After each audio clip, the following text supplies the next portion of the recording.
Welcome to the worst sports channel on YouTube, Hot Garbage Sports, with me, Coach Ryan D. Wow, what a night in the North Division and in the NHL. Jack Rathbone, the new phenom, unstoppable, beast mode, rookie of the year player, carries the Vancouver Canucks to victory over the Winnipeg Jets. Who the heck is Jack Rathbone? Honestly, I have no idea, but the kids seem to love him, and he's now officially a registered beautician, so he's the official mascot of this channel, and we are on the Rathbone bandwagon, baby. Okay, not really, but at the end of the day, the man is a beautician, so stick with us till the end of the video if you want to hear all the Vancouver Canucks, Winnipeg Jets, Edmonton Oilers, and Montreal Canadiens coverage. We're going to roll that intro. The center penalty coming up. Look at the mill. Oh my God. Oh, baby. So Montreal, Edmonton, tons of storylines to take away from this game. Montreal goes ahead and locks up a playoff spot, officially ending the Calgary Flames season in the most Montreal way possible by getting a single point going into overtime. Sorry, Habs fans. It's just pretty funny. It's an inside joke. You wouldn't get it. But Montreal ends up locking up a playoff spot and looking like they're a team actually ready for the playoffs. They had a few goaltending issues tonight, but Carey will solve those woes. So if Montreal is able to get healthy, I like what I see from the Habs tonight. However, the Oilers, led by Connor McJesus, the mutant, the alien, the man, inhuman, and continuing to have an inhuman season, well, Connor McJesus giveth and Connor McJesus taketh away, because he gave up the first goal to this game and looked like his defensive zone play, which frankly I think has been fantastic all year, but his defensive zone play and his back checks just weren't there. He almost gives up the game. He gets a -2 on the ice. The big line from the Oilers gets scored on twice by the Montreal Canadiens, but McJesus does McJesus things, and Connor McMuffin ends up putting in 2 points tonight, turning on his Game Genie cheat codes, and once again breaking the game. That point streak continues for Connor. What a season we have seen, and as a Jets fan, it is tough to watch, let me tell you. It was really hard to enjoy Gretzky in the 80s, and Connor, you're making it really hard to enjoy you now, but best player in the world. All right,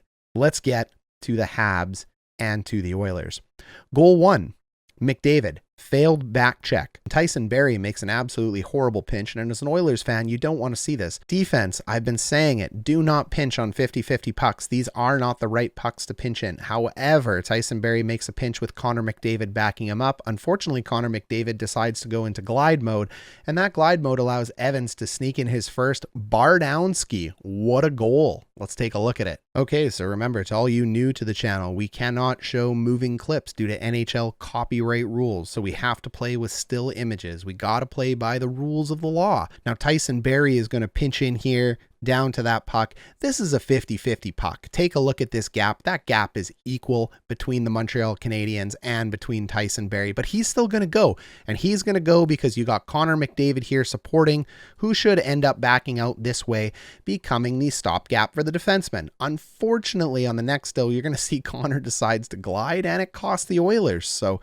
all of you hating on Connor McDavid's defensive play tonight definitely helps solidify your case. So we end up seeing Connor McDavid a few frames later, skating stride and stride with Evans. We have Darnell Nurse over here. This is his man. But for some reason, in the next couple frames, Connor McDavid is going to stop skating, allowing Evans to basically push in, play a one-on-one against Darnell Nurse, who has to back up way too far and pot a goal. This isn't what you want to see if you're the Oilers right now heading to the playoffs, but it's definitely what you want to see if you're a Jets fan. Shut up, we lost tonight. So a few frames later, you can see that puck ends up moving over here to Evans, and for some reason, Connor McDavid has stopped skating. He pulls away and wants to make his way all the way across the ice, another 15 feet, while Darnell Nurse has to turn in and give up the gap. I don't understand what's going on here. That's just bad communication from the best player in the world. So goal number 2, James Neal's going to pot one in from the far right side here as Alex Chason carries it around behind the net and tries to stuff it in short side on Jake Allen. This is just an unfortunate goal that squeezes out over here to James Neal. James Neal's going to pot it. He is slow. He is old. He's a dirty player, but he can shoot and he can score. So what a great acquisition for the Edmonton Oilers. Milan Lucic can't do that. And I mean, seriously, somebody please tell me how they got rid of that Milan Lucic contract for James Neal. Calgary, this is your problem. I don't know what you were thinking. I still don't know what you were thinking. You're far too talented of a team to be involved in the situation you're involved in. You should absolutely have made the playoffs, but you didn't. I mean, I'm happy you didn't because the Winnipeg Jets are there, and Habs fans are happy you didn't because they're there. But there is definitely something rotten going on in Calgary. Bad trades, bad signings. I don't know what they need to do, but I'm expecting the Calgary Flames to blow this up in the offseason. I don't know what else Brad Treliving can do, if he'll even have a job. Let me know what you think down below in the comments. What's going on with Calgary? So then James Neal, not content with his one goal, ends up putting one off the post, showing again his elite shooting capabilities. But unfortunately, the Iron bails out Jake Allen. The game remains 1-1, and Montreal remains within reach, even with their team of, well, frankly, AHL call-ups. Cole Caulfield looks good, but any team that's missing your captain in Shea and your best player in Carey Price, they're going to struggle. I'm not really too worried about the Montreal Canadiens when they hit the playoffs. I still got the Leafs. Sorry, Habs fans, but you're definitely going to have much more than a puncher's chance once Carey Price and Shea shows up. Okay, goal number 2 by Edmonton. What an excellent D-zone play by Montreal. Fantastic stick lift. Puck is in the yellow box. Even when Montreal ends up playing perfect defensive zone covered. I mean, this is an excellent backtrack. That puck is going to squirt over here to Ryan Nugent-Hopkins, who ends up putting it in on Jake Allen. This is a bad bounce. The absolute definition of a bad bounce. And Habs fans, you can't be worried about this. Your first 2 goals in this game, both from James Neal and Ryan Nugent-Hopkins, these are unfortunate bounces. You're playing really strong in the D zone. It's just not going your way. Now, I've said it on this channel before that good offense is the result of hard work and good offensive zone play, so you really can't take it away from the Edmonton Oilers as Hopkins and Neal are in great position. But Montreal, looking at this tape, not really too much to be stressed about. It just didn't go your way. This can't happen for a full 7-game series anyway, can it? All right, so Montreal responds, making this a 2-2 game. Boy, this was an exciting hockey game. You can see we have 4 Habs. 1, 2, 3, 4. Well, how many Oilers do we have, Edmonton? We got to play some Team D here, boys. Why don't you get back? This is why people in the NHL think you're being carried by 4 players, because frankly, you are. What are you doing back here? This is your man. You know what? Let's just clear the screen of crap. I mean, how can I draw this more? This is your man. Nurse is in the right position. 1 man, 2 men, 3 men. You have to skate back, but nope, we're in full glide mode, baby. Full glide mode. That is not what it's going to take if you want to win a Stanley Cup. And here's the aftermath of that play, and we're still gliding, folks. We're still gliding, even though his man down low ends up putting it in short side. 2-2 game, great goal. All right, goal 3 for the Oilers. Connor McDavid doing Connor McDavid things. Cahoon goes ahead and gets his 8th. Anybody could have scored this goal. My goodness. Stand there more like a pylon. Put your stick on the ice and let Connor McDavid feed you all day, baby.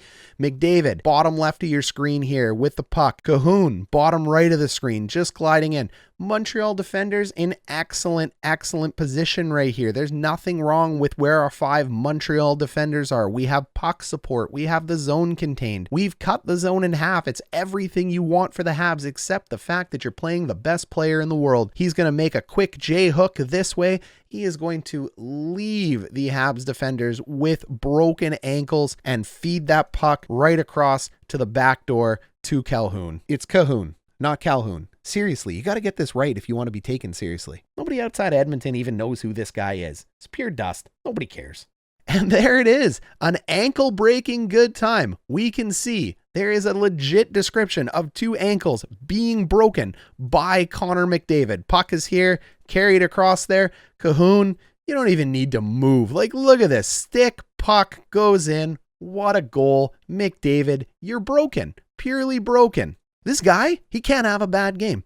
Even when Connor McDavid has a bad game, he is a good game. This doesn't make any sense to me. And if you're liking all this North Division coverage and content, we did our first live stream tonight with the Jets and the Canucks. We'll be live streaming the Jets and the Leafs on Friday. Join up with those live streams. If you're finding yourself here for the first time, second, third time, and you're not subscribed, please smash the subscribe down below. Drop a like on this video. We have been having fun. We have been having amazing hockey coverage, and it's all thanks to you. This bandwagon, it's going to be growing to 400 subscribers by tomorrow with all of your help. I appreciate every single one of you being here.